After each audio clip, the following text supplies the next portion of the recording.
ഞാനെപ്പോഴും പറയാറില്ലേ മുളക് എത്ര വെറൈറ്റി കിട്ടി കഴിഞ്ഞാലും ഒന്ന് നട്ട് പിടിപ്പിക്കുമെന്ന്. അതുപോലെ കുറേ വെറൈറ്റികളുണ്ട് കേട്ടോ ഇവിടെ. അപ്പോൾ ഉള്ള വെറൈറ്റികൾ ഞാൻ കാണിച്ചു തരാം. ഇത് കണ്ടോ, ഇതൊരു വെറൈറ്റിയാണ്. ഫസ്റ്റ് കാണിച്ചതൊരു വെറൈറ്റി, ഇതൊരു വെറൈറ്റിയാണ് കേട്ടോ. കുറേ വെറൈറ്റികൾ നമുക്ക് കിട്ടാവുന്നതും ഇപ്പം നമ്മുടെ ഫ്രണ്ട്സൊക്കെ വിത്തയച്ച് തരുന്നതുണ്ട്, പിന്നെ നമ്മൾ തൈ വാങ്ങുന്നതുണ്ട്. അപ്പം അങ്ങനെ പല വെറൈറ്റികളും, ഇനി ഒരുപാട് വെറൈറ്റികളുണ്ട് കേട്ടോ നമ്മുടെ മുളകിലൊക്കെ. ഇപ്പം ഇവിടെ ഉള്ളത് ഇപ്പം ഇത്രയേ ഉള്ളൂ കേട്ടോ. എല്ലാ മുളകിനും പേരുകളും ഉണ്ട്. ഇലമുളക്, അതുപോലെ തന്നെ കോടാലിമുളക് ഇലമുളകൊക്കെ നന്നായിട്ട് നല്ല എരിവുള്ള സൈസാണ് കേട്ടോ. ഇപ്പോൾ കാണിക്കുന്നത് മുളകുകളെല്ലാം നല്ല എരിവുള്ള വെറൈറ്റികളാണ്. അപ്പോൾ ഇതൊക്കെ എരിവ് കുറഞ്ഞ വെറൈറ്റി, എന്നാലും അത്യാവശ്യം എരിവുണ്ട് കേട്ടോ. എന്തോ നമ്മൾ പുറത്തുനിന്ന് വാങ്ങിക്കുമ്പോൾ അത്ര എരിവ് തോന്നില്ല ഈ ഐറ്റംസിനൊന്നും. പക്ഷേ നമ്മുടെ വീട്ടിലുണ്ടാക്കിയത് ഭയങ്കര എരിവാണ് കേട്ടോ, നല്ല എരിവ്. അതുപോലെ സിറമുളകൊക്കെ നമ്മൾ പുറത്തുനിന്ന് വാങ്ങിക്കുമ്പോൾ മൂപ്പ് കുറഞ്ഞിട്ടായിരിക്കാം എരിവ് കുറവ്, പക്ഷേ നമ്മുടെ വീട്ടിലുണ്ടാക്കുന്നത് നല്ല എരിവാണ് കേട്ടോ. ഇത് സിറയാണ് കേട്ടോ മുളക്.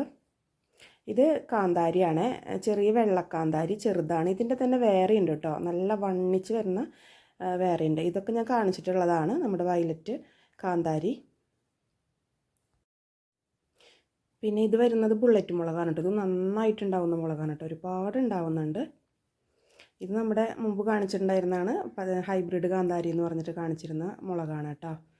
പിന്നെ ഇതാണ് ഇത്തിരി കൂടി വണ്ണിച്ച് വരുന്ന വെള്ളക്കാന്താരിയിൽ പെട്ടത്. നല്ല വണ്ണം വരും കേട്ടോ, നല്ല വീതി നല്ല വലുപ്പമുള്ളതാണ് കണ്ടോ.